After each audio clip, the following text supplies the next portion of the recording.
Current bill కట్టల్లా వద్దా, current bill కట్టల్లా వద్దన్నటువంటి సందిగ్ధంలో ఉన్నటువంటి స్పష్టంగా రాయడం జరిగింది. ఎందుకోసం అంటే కాంగ్రెస్ ఇచ్చినటువంటి హామీలు, కాంగ్రెస్ మేనిఫెస్టోలో పెట్టినటువంటి హామీలు, కాంగ్రెస్కి ఇచ్చినటువంటి హామీలు ఏ అయితే 200 యూనిట్లు ఉన్నాయో యూనిట్లకు సంబంధించి చాలామందికి తర్జన పడుతున్న నేపథ్యం ఉంది. దానికి గతంలో ఉన్నటువంటి వర్కింగ్ ప్రెసిడెంట్గా ఉన్నటువంటి రేవంత్ రెడ్డి గారు ఇలా ముఖ్యమంత్రిగా ఉన్నారు. ఆయన చేసినటువంటి వ్యాఖ్యల నేపథ్యంలోనే చాలామంది కరెంటు బిల్లు కట్టల్లా వద్దన్నటువంటి ఆలోచనలో కూడా ఉన్నటువంటి పరిస్థితి ఉంటుంది.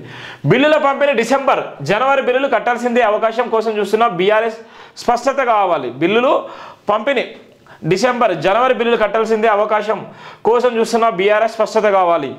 తెలంగాణలో తమ అధికారులకు వస్తే 200 యూనిట్లు కరెంటు ఉచితంగా ఇస్తామని కాంగ్రెస్ పార్టీ ఎన్నికల సమయంలో హామీ ఇచ్చింది. టీపీసీ చీఫ్గా ఉన్న రేవంత్ రెడ్డిగా ఎవరు కరెంటు బిల్లు కట్టొద్దని కూడా సూచించారు. ఓటర్లు కాంగ్రెస్ హామీలు నమ్మారు, ఓట్లు వేసి గెలిపించారు. రేవంత్ రెడ్డి సీఎంగా ప్రమాణం చేశారు. కొత్త ప్రభుత్వం కొలువుదీరు నెల కావాల్సిన 6 గ్యారెంటీల అమలు కూడా కొత్త సర్కార్ శ్రీకారం చుట్టింది. ఈ నేపథ్యంలో ఇప్పుడు కరెంటు బిల్లు కట్టల్లా వద్దన్న సందేహాలు వ్యక్తమవుతున్నాయి.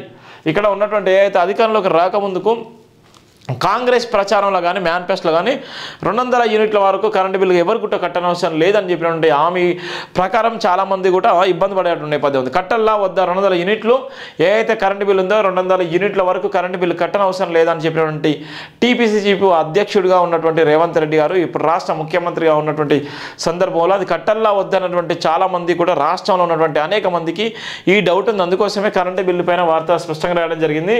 బిల్లుల పంపిణీ ఇదిలా ఉండగా డిసెంబర్ నెలకు సంబంధించిన బిల్లులు పంపిణీకి విద్యుత్ శాఖ సిద్ధమైంది. జనవరి 2 నుంచి బిల్లులు పంపిణీ చేయనుంది. విద్యుత్ సబ్సిడీపై ప్రభుత్వం అధికారికంగా ఇంకా ఎలాంటి ప్రకటన చేయలేదు. ఈ నేపథ్యంలో ప్రస్తుతం బిల్లు చెల్లించాల్సిందే అన్న అభిప్రాయం వ్యక్తం అవుతుంది.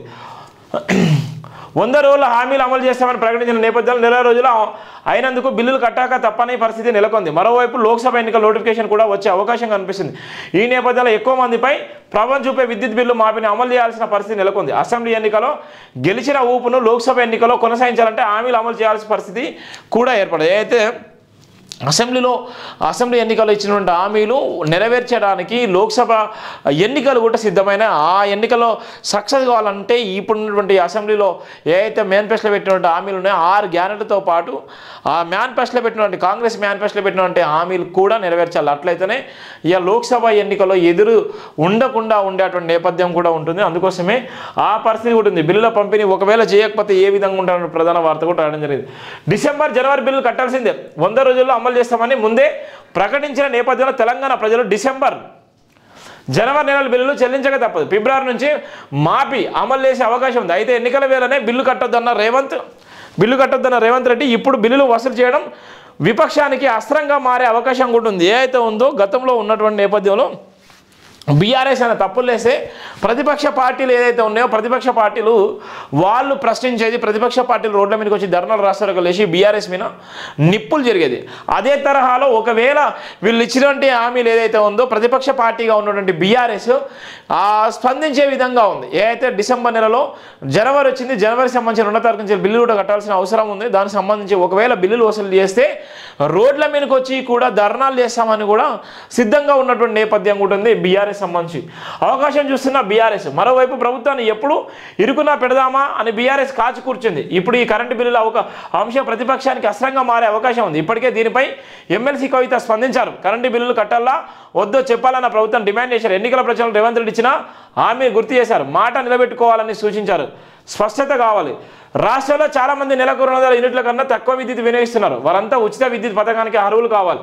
డిసెంబర్, జనవరి చెల్లించాలా వద్దనే చాలామంది సందిగ్ధంలో ఉన్నారు. దీనిపై ప్రభుత్వం స్పష్టత ఇవ్వాలని చాలామంది కోరుతున్నారు. ఇక్కడ ఏదైతే ఉందో గతంలో ఇచ్చినటువంటి హామీలు ఏదైతే మేనిఫెస్టోలో ఉన్నటువంటి హామీలునే మేనిఫెస్టోలో చెప్పినటువంటి హామీలు కాంగ్రెస్ ప్రభుత్వం అధికారంలోకి వస్తే 200 యూనిట్ల వరకు అందరికీ ఉచితంగా ఇస్తామని చెప్పి 200 యూనిట్ల ఉచిత విద్యుత్ ఇవ్వడంలో ఇప్పుడు ఉన్నటువంటి జనవరి 2వ తారీఖు కూడా రావడం జరిగింది. దానికి సంబంధించి బిల్లులు కట్టల్లా వద్దనేటువంటి సందిగ్ధంలో ఉన్నటువంటి చాలామంది ఇబ్బంది పడుతున్నారు. దానికి నిన్ననే స్పందించినటువంటి కవిత గారు కూడా ఎమ్మడే చెప్పారు. ఏదైతే ఉన్నారో కరెంటు బిల్లు విషయంలో స్పందించండి, కరెంటు బిల్లులకు సంబంధించి అది కట్టల్లా వద్దా లేకపోతే అన్న చెప్పండి అని కూడా చెప్తున్నారు. దానికి సంబంధించి బీఆర్ఎస్ సంబంధించినటువంటి అందరికీ కూడా ఒకవేళ మేనిఫెస్టోలో చెప్పినటువంటి అంశాన్ని దృష్టిలో పెట్టుకొని అందుకని 100 రోజులు ఇచ్చేటువంటి హామీలకు ఇప్పుడు ఉన్నటువంటి నేపథ్యంలో ఏ విధంగా స్పందిస్తారనేటువంటి పరిస్థితి కూడా ఉంది. ఇప్పుడు ఉన్నటువంటి పార్లమెంట్ ఎన్నికలు రాబోతున్న తరుణంలో రాహుల్ గాంధీని దేశ ప్రధాని చేయాల్సిన అవసరం ఉందనే దేశవ్యాప్తంగా ఉన్నటువంటి ఇండియా కూటమి కూడా తెలియజేస్తుంది. దానికి సంబంధించి తెలంగాణలో ఏదైతే కాంగ్రెస్ అధికారంలోకి వచ్చిందో, కాంగ్రెస్ అధికారంలోకి వచ్చిన తర్వాత ఏదైతే 6 గ్యారెంటీలతో పాటు మేనిఫెస్టోలో పెట్టినటువంటి ఇంకా అనేకమైన అంశాలు కూడా అవి కూడా పరిష్కరిస్తారా, లేదా 6 గ్యారెంటీ మీద ఫోకస్ పెట్టి మిగతా అన్ని పక్కన పెడతారా, లేకపోతే అంటే ఇది పార్లమెంట్ ఎన్నికలకు ఏమైనా ఇబ్బంది కలిగేటువంటి అవసరం ఉందా?